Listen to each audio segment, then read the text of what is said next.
तो आज मैं आपको एक अनोखी रहस्यमय कहानी सुनाऊंगी। अगर आप चैनल पर नए हैं तो अभी सब्सक्राइब कर ले। यह मेरा दूसरा नया चैनल है ताकि और भी रहस्यमय कहानी सबसे पहले आप तक पहुंचे तथा कहानी पूरा देखे, क्योंकि अंत में एक अनोखा रहस्य छुपा है। धन्यवाद। तो सुनिए।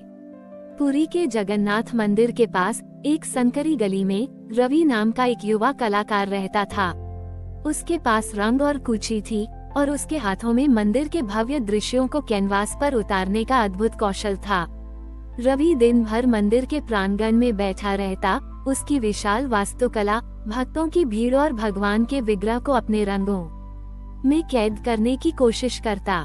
रवि का हृदय भगवान जगन्नाथ के प्रति श्रद्धा से भरा था, लेकिन उसके मन में हमेशा एक कसक रहती थी। वह देखता था कि कैसे धनी भक्त सोने के गहने, कीमती वस्त्र और विशाल प्रसाद चढ़ाते थे। वह देखता था कि कैसे पुजारी मंत्रों का जाप करते थे और भव्य अनुष्ठान करते थे। रवि को लगता था कि सकी कला, ये रंग और ब्रश भगवान की सच्ची सेवा नहीं है। उसे लगता था कि भगवान को प्रसन्न करने के लिए बड़े अनुष्ठान या कीमती चढ़ावे की जरूरत होती है और उसकी कला केवल एक साधारण मनोरंजन है। वो अक्सर अपनी बनाई हुई पेंटिंग को देखकर सोचता, क्या भगवान सचमुच मेरे इन रंगों को देखते होंगे? क्या मेरी यह कला उनके योग्य है? मैं तो बस एक कलाकार हूँ, मैं भगवान की क्या सेवा कर सकता हूँ? उसके मन में हमेशा एक खालीपन रहता था, एक इच्छा कि वह भी भगवान के करीब आ सके, उनकी उपस्थिति को महसूस कर सके, ठीक वैसे ही जैसे पुजारी और धनी भक्त महसूस करते थे। उसे लगता था कि भगवान को प्रसन्न करने के लिए भव्यता और दिखावे की जरूरत होती है। एक दिन रथ यात्रा का समय करीब था। पुरी में उत्सव का माहौल था। रवि ने सोचा कि वह रथ यात्रा का एक भव्य चित्र बनाएगा, जो इतना यथार्थवादी और सुंदर होगा कि स्वयं भगवान उसे देखकर प्रसन्न होंगे। उसने दिन रात काम करना शुरू किया, हर विवरण पर ध्यान दिया। रथों की भव्यता, भक्तों का बड़ी ही भीड़, मंदिर की चमक। वह अपनी कला में कोई कमी नहीं छोड़ना चाहता था, लेकिन जैसे जैसे वह पेंटिंग बनाता गया, उसे लगा कि उसमें कुछ कमी है। चित्र सुंदर था, लेकिन उसमें वह आत्मा नहीं थी जिसकी उसे तलाश थी। उसे लगा कि वह केवल बाहरी रूप को कैद कर रहा है, भीतर के भाव को नहीं। वह निराश हो गया। एक शाम जब रवि अपनी कार्यशाला में उदास बैठा था, तभी एक बूढ़ा, साधारण दिखने वाला व्यक्ति वहां आया। उसके कपड़े मैले थे और वह बहुत शांत दिख रहा था। उस व्यक्ति के चेहरे पर एक ऐसी मुस्कान थी जो रवि ने पहले कभी नहीं देखी थी। उसने रवि की उदासी को भांप लिया। क्या बात है बेटा? उस व्यक्ति ने अपनी शांत आवाज में पूछा। तुम्हारे रंगों में इतनी चमक है, फिर भी तुम चिंतित क्यों हो?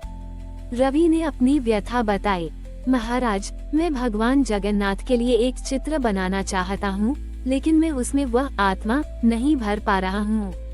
मुझे लगता है कि मेरी कला अधूरी है और भगवान इसे स्वीकार नहीं करेंगे। वो व्यक्ति मुस्कुराया। उसने रवि के हाथ से एक कुची ली और उसे ध्यान से देखा। बेटा, उसने कहा, तुम्हें क्या लगता है कि भगवान को क्या चाहिए? क्या उन्हें रंगों की चमक या रेखाओं की पूर्णता चाहिए? नहीं, भगवान को तो केवल हृदय का प्रेम और सच्ची भावना चाहिए। उस व्यक्ति ने अपनी बात जारी रखी। तुम कहते हो कि तुम्हारी कला अधूरी है। क्या तुम्हें पता है बेटा, भगवान जगन्नाथ का अधूरा स्वरूप ही उनकी सबसे बड़ी पूर्णता है। वे हमें सिखाते हैं कि वे हमें वैसे ही स्वीकार करते हैं जैसे हम हैं, हमारी कमियां और के साथ भी। तुम्हारी कला में भी अगर तुम अपनी आत्मा का भाव भरोगे तो वह अपने आप ही पूर्ण हो जाएगी, भले ही उसमें कोई छोटी मोटी कमी क्यों न हो। सोचो, उस व्यक्ति ने कहा, भगवान को खोजने के लिए तुम्हें कहीं दूर जाने की जरूरत नहीं है। वे तो हर उस चीज में है जिसे प्रेम और विश्वास से छुआ गया हो। तुम्हारे रंग, तुम्हारी कुची, ये सब भगवान के आशीर्वाद से भरे हुए हैं, क्योंकि तुम इन्हें पवित्र भाव से इस्तेमाल करते हो। भगवान उस चित्र को नहीं देखते जो आंखों से दिखाई देता है, वे उस भाव को देखते हैं जो हृदय से निकलता है। उस व्यक्ति ने रवि के कंधे पर हाथ रखा। तुम्हारा काम केवल रंगों को मिलाना नहीं है बेटा, तुम्हारा काम प्रेम और श्रद्धा को कैनवास पर उतारना है। जब तुम अपनी पेंटिंग में अपनी आत्मा का भाव भरोगे तो वह अपने आप ही जीवंत हो जाएगी। तुम्हें हर रंग में भगवान की उपस्थिति महसूस होगी। उस व्यक्ति की बातें सुनकर रवि की आंखों में आंसू आ गए। ये आंसू दुख के नहीं बल्कि संतोष और नई समझ के थे। उसे लगा जैसे उसके भीतर एक नया प्रकाश जग गया हो।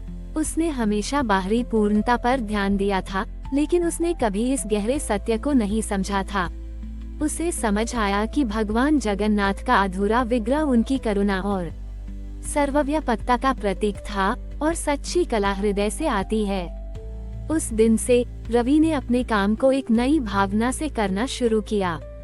उसने अपनी अधूरी पेंटिंग को फिर से बनाना शुरू किया, लेकिन इस बार उसका ध्यान रूप की पूर्णता पर नहीं बल्कि भाव की पवित्रता पर था। उसने हर ब्रश स्ट्रोक के साथ अपने हृदय का प्रेम और अपनी श्रद्धा को जोड़ा। उसे लगा कि वह केवल रंगों को नहीं मिला रहा, बल्कि वह भगवान के प्रेम को आकार दे रहा है। उसने अपनी कला में अपनी आत्मा को उड़ेल दिया, अपनी हर सांस में भगवान का नाम जपा। जब पेंटिंग बनकर तैयार हुई तो वह शायद रवि की पिछली पेंटिंग जितनी तकनीकी रूप से परिपूर्ण नहीं थी। उसमें कुछ ऐसी सहजता थी जो उसे मानवीय बनाती थी। उसमें कुछ ऐसी अपूर्णता थी जो उसे और भी सुंदर बनाती थी। लेकिन जब गांव के लोग उसे देखने आए तो वे चकित रह गए। उन्हें उस पेंटिंग में एक ऐसी अद्भुत शांति और दिव्यता महसूस हुई जो उन्होंने पहले कभी नहीं देखी थी। उन्हें लगा कि भगवान जगन्नाथ स्वयं उनकी ओर देखकर मुस्कुरा रहे हैं। रवि की बनाई पेंटिंग की ख्याति पूरे पुरी में फैल गई। लोग दूर दूर से उस गांव में आते, न केवल पेंटिंग देखने के लिए बल्कि रवि की कहानी सुनने के लिए भी। रवि अब केवल एक कलाकार नहीं था, बल्कि वह एक ज्ञान का स्रोत बन चुका था, जो लोगों को सिखाता था कि सच्ची कला बाहरी रूप में नहीं बल्कि भीतर के भाव में होती है। रवि ने अपना जीवन अब पूरी तरह से भगवान की सेवा और कला को समर्पित कर दिया था। वह और भी चित्र बनाता था, लेकिन अब उसका ध्यान हर बार आत्मा की अभिव्यक्ति पर होता था, न कि केवल बाहरी पूर्णता पर। उसके हाथों से बनी हर पेंटिंग में एक अनोखी सादगी और गहराई होती थी, जो भक्तों के हृदय को सीधे छू लेती थी। उसने कभी अपने काम की कीमत नहीं बढ़ाई, क्योंकि उसे पता था कि उसकी असली कमाई भगवान का आशीर्वाद और भक्तों का प्रेम था।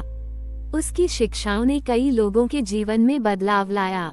जो लोग पहले अपने आप को अपूर्ण समझते थे, वे अब खुद को भगवान के प्रेम के योग्य मानने लगे। जो लोग केवल बाहरी दिखावे में विश्वास रखते थे, वे अब आंतरिक पवित्रता की ओर मुड़ने लगे। पुरी और आसपास के गांवों में एक नई भावना का संचार हुआ, प्रेम, स्वीकृति और विनम्रता की भावना।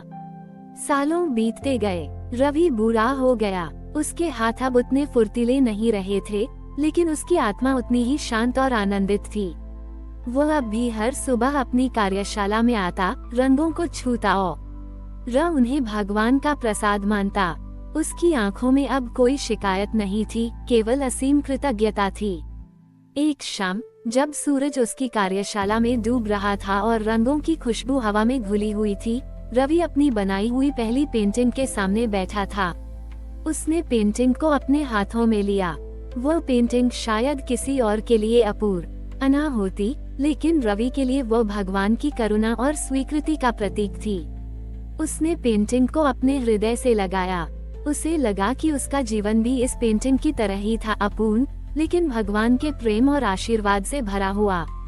उसने महसूस किया कि उसने वह सब कुछ पा लिया था जिसकी उसे कभी इच्छा थी, संतोष, प्रेम और भगवान की निकटता। अगली सुबह जब सूरज निकला तो लोगों ने देखा कि रवि अपनी कार्यशाला में शांत लेटा हुआ था।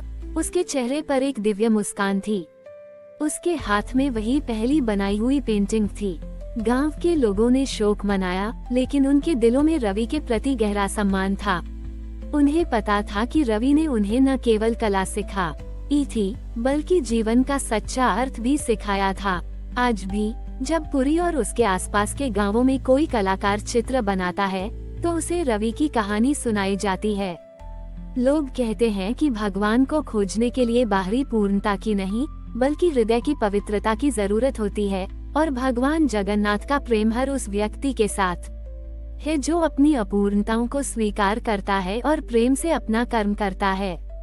और रवि का जीवन हमेशा के लिए पुरी की आत्मा में समा गया, ये सिखाते हुए कि अपूर्णता में ही सच्चा सौंदर्य और दिव्यता छिपी होती है। हमारी और भी आध्यात्मिक एवं अनोखी कहानियाँ देखने के लिए हमारे चैनल पर जाएं तथा धार्मिक एवं पौराणिक अनोखी कहानियाँ हमारे चैनल पर है। कृपया जाके देखें तथा हमारे चैनल को सब्सक्राइब करके रखें और वीडियो लाइक जरूर करें। धन्यवाद।